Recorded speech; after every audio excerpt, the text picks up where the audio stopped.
Yun, dumating ng ating, wireless mic na. Ayan 'no, di pa natin nasusubukan.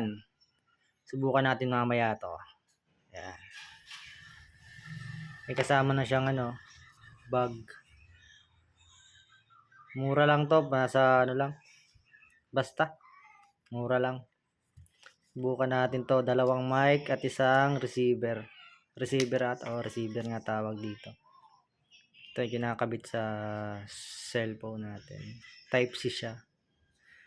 Meron naman ito for iPhone, ayan. Ito mga kasama, may kasama siya, nakapasok siya dito sa loob. Kaya pag nag-deliver naman talagang hindi naman masisira. Meron siyang free ng ganito. Meron namang ito, diagram paano gagamitin yan. Ito.